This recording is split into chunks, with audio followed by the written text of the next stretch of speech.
Hello everyone, नमस्कार साथियों। स्वागत है आप सभी का एक बार फिर से डेली करंट अफेयर्स की क्लास में। और आज है साथियों आपकी 29 जनवरी। और आज हम 29 जनवरी से बनने वाले सभी मोस्ट इंपॉर्टेंट करंट अफेयर्स को डिस्कस करेंगे। और जैसा कि आप सभी जानते हैं कि इस क्लास के अंदर हम खाली सिलेक्टिव और इम्पोर्टेंट क्वेश्चनों को ही डिस्कस करते हैं। जो भी क्वेश्चन आपके एग्जाम की दृष्टि से महत्वपूर्ण रहने वाला होता है, खाली उन्हीं क्वेश्चनों को हम इस क्लास के अंदर डिस्कस करते हैं। तो चलिए सबसे पहले हम लोग लास्ट क्लास के क्वेश्चनों को रिवीजन कर लेते हैं, जैसा कि हम लोग डेली करते हैं। उसके बाद हम आज के क्वेश्चनों को कवर करेंगे। लास्ट क्लास में मैंने आपको पढ़ाया था कि अभी जो आईसीसी है, यानी कि इंटरनेशनल क्रिकेट काउंसिल, इसने men's T20 player of the year 2030 ये किसे चुना था? तो भारत के स्टार बल्लेबाज सूर्य कुमार यादव को। अभी जो international union for conservation of nature है, यानी कि IUCN, इसने पहली बार किसे रेड लिस्ट की असुरक्षित श्रेणी में शामिल किया है? तो हिमालय बुलफो को। किस देश के अभी नेकेड मैन फेस्टिवल में 1650 साल के बाद महिलाओं को भाग लेने की अनुमति मिली थी? तो ये जापान के अंदर। और ये साथ ही जो नेकेड मैन फेस्टिवल है, ये पिछले 3 वर्षों से आयोजित नहीं किया गया है। इस बार ये 22 फरवरी से शुरू होने वाला है जापान के अंदर। कौन सा ऐसा शहर है जो कि 2026 में स्पेनिश ग्रैंड प्री की मेजबानी करेगा? तो स्पेन का मैड्रिड शहर। भारत ने किस देश से घुसपैठ को रोकने के लिए जो फ्री मूवमेंट एग्रीमेंट था, इसको बंद कर दिया है? तो म्यांमार के साथ। कौन सा ऐसा राज्य है जो कि मेलानिस्टिक टाइगर सफारी को स्थापित करेगा? तो ओडिशा राज्य। राष्ट्रीय जो मतदाता दिवस है, यानी कि नेशनल वोटर डे, ये प्रतिवर्ष कब मनाया जाता है? तो 25 जनवरी को। विश्व नंबर 1 अभी रैंकिंग पाने वाले सबसे उम्रदराज टेनिस खिलाड़ी ये कौन बने हैं? तो भारत के रोहन बोपन्ना। और ये साथी कितने वर्ष के हैं? तो ये साथी 43 वर्ष के हैं ये रोहन बोपन्ना। भारत ने दुनिया का पहला जो ग्रीन अमोनिया है, इसकी आपूर्ति के लिए किसके साथ समझौता किया है? तो जापान के साथ। किस राज्य सरकार ने फरवरी माह में गृह ज्योति योजना को लॉन्च करने की घोषणा की है? तो तेलंगाना सरकार ने। और इस योजना का उद्देश्य क्या है? तो इस योजना के तहत 200 यूनिट मुफ्त बिजली प्रोवाइड कराई जाएगी तेलंगाना सरकार के द्वारा। किस राज्य के मुख्यमंत्री ने अभी मोहम्मद जुबैर को सांप्रदायिक सद्भावना पुरस्कार दिया था? तो तमिलनाडु के मुख्यमंत्री M.K. स्टालिन ने।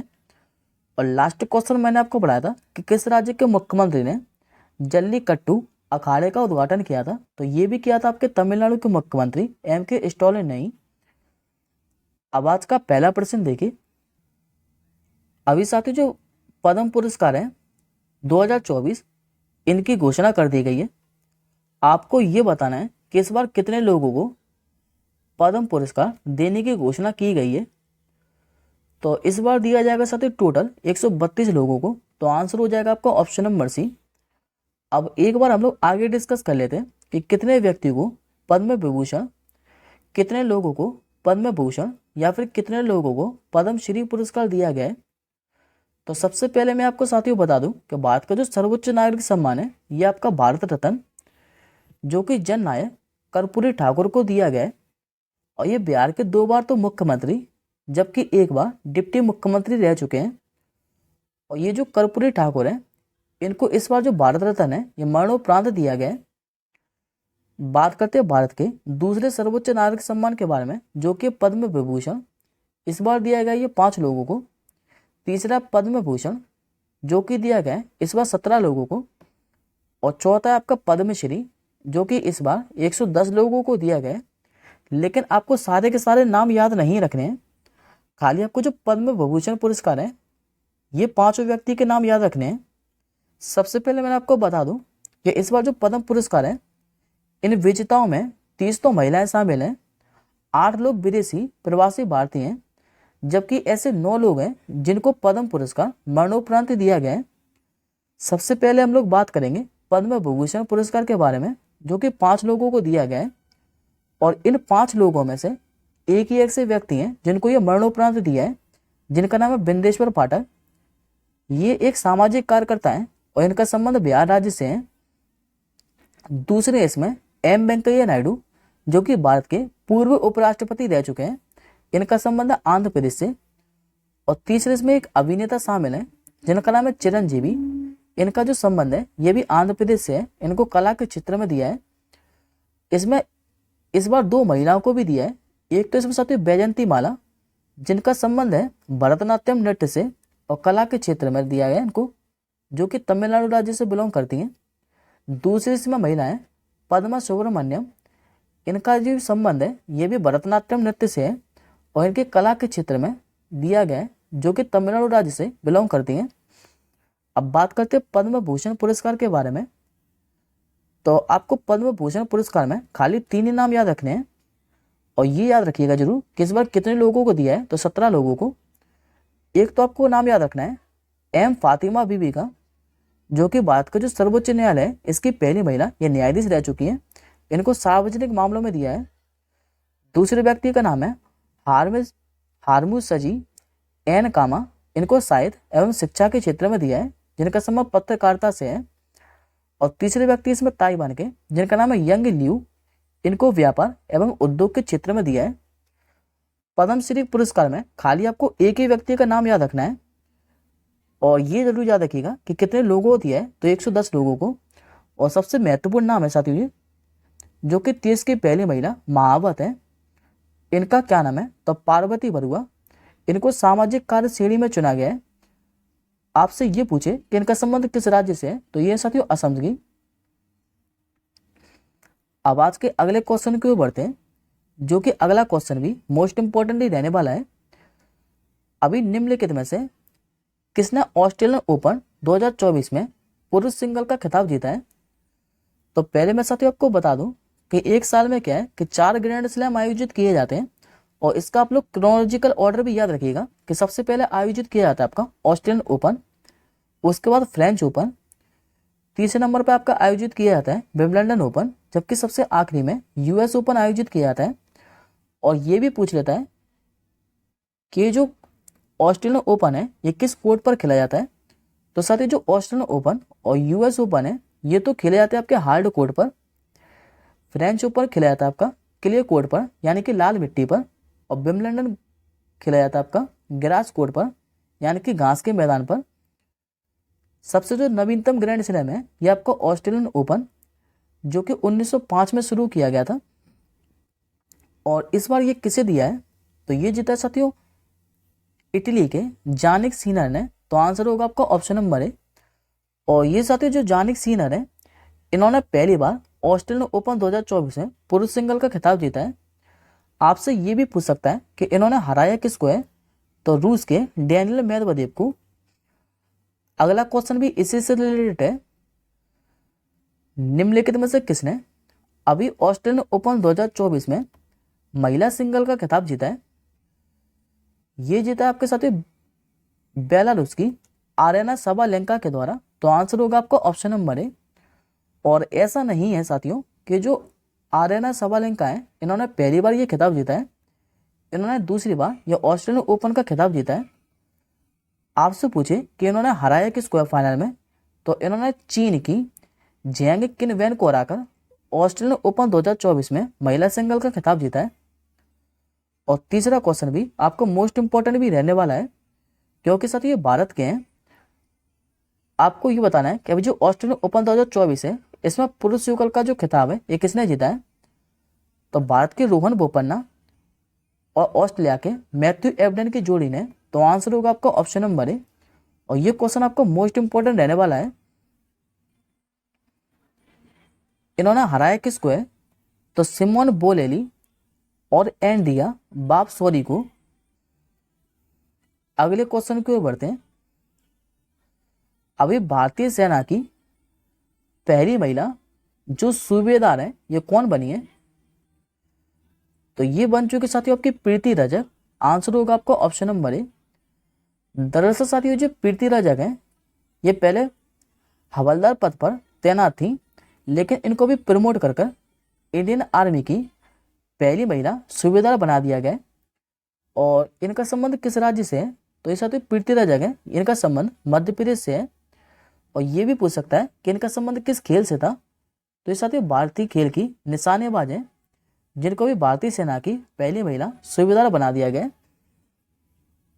नेक्स्ट क्वेश्चन देखिए, हाल ही में 18वीं शिक्षा की जो वार्षिक स्थिति रिपोर्ट है, जिसका नाम है बियॉन्ड बेसिक, ये किसने जारी की है? तो ये साथियों वन लाइनर क्वेश्चन है, खाली इतना ही पूछेगा आपसे कि जो 18वीं शिक्षा की वार्षिक स्थिति रिपोर्ट है, जिसका नाम है बियॉन्ड बेसिक, ये जारी की है आपकी एनजीओ प्रथम ने। आंसर हो जाएगा आपका ऑप्शन नंबर ए।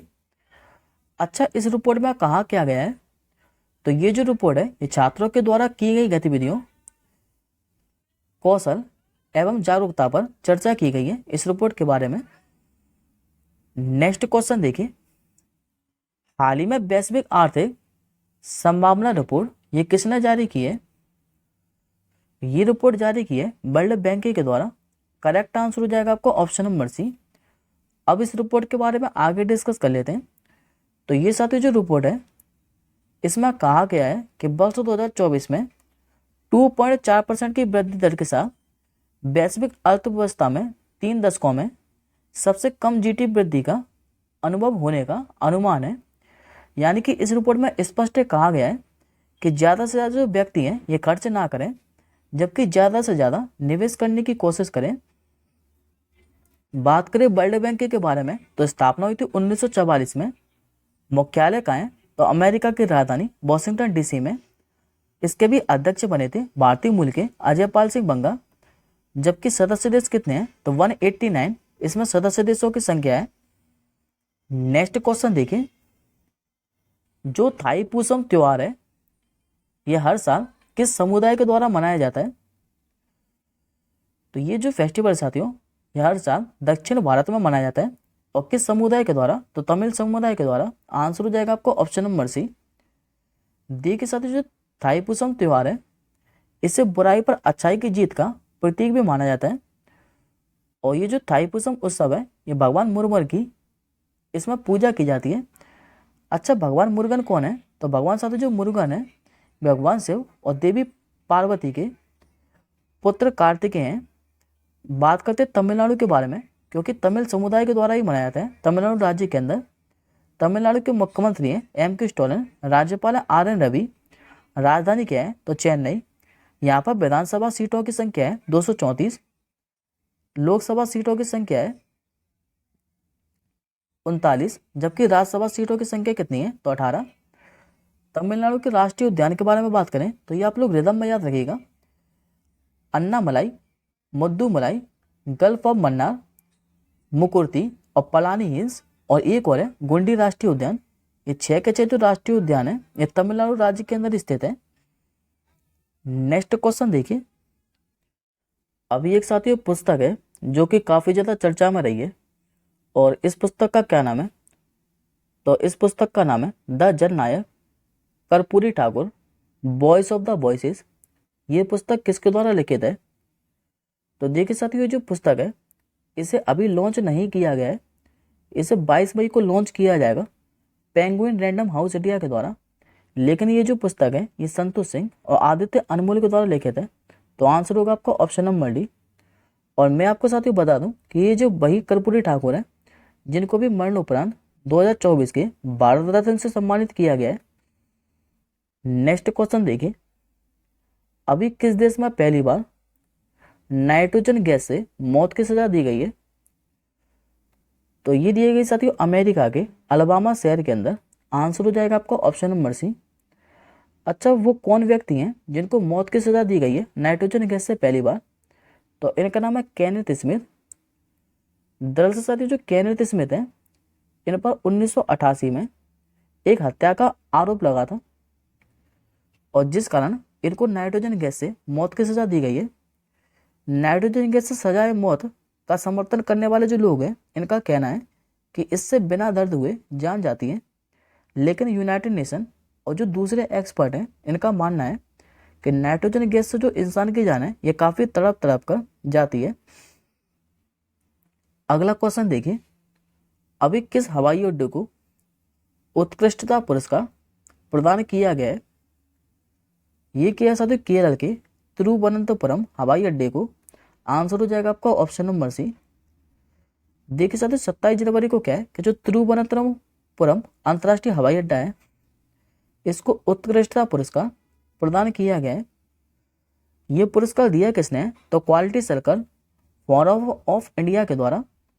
और इस पुरस्कार समारोह की जो अध्यक्षता है भारत के केंद्रीय सड़क परिवहन एवं राजमार्ग मंत्री ने की है, यानी कि नितिन गडकरी ने। और ये जो पुरस्कार है इस हवाई अड्डे के संचालन के लिए की गई निरंतर सुधार पहल के आधार पर चुना गया है। आज का आपका आखिरी क्वेश्चन है कि अभी किस राज्य सरकार ने देश में पहली बार सड़क सुरक्षा फोर्स की स्थापना की है। तो अभी जो साथी जो पंजाब राज्य सरकार है इसने सड़क दुर्घटनाओं से निपटने के लिए देश में पहली बार सड़क सुरक्षा फोर्स की स्थापना की है। तो आंसर हो जाएगा आपका ऑप्शन नंबर डी। आज का आपका क्वेश्चन ऑफ द डे है कि अभी अंतर्राष्ट्रीय जो वुशु महासंघ है इसके द्वारा किसे वर्ष की महिला वुशु एथलीट नामित किया गया है। इस क्वेश्चन का आंसर आप लोग कमेंट बॉक्स के अंदर कीजिएगा। हम जल्दी मिलेंगे नेक्स्ट क्लास के साथ ही, तब तक के लिए जय हिंद, वंदे मातरम।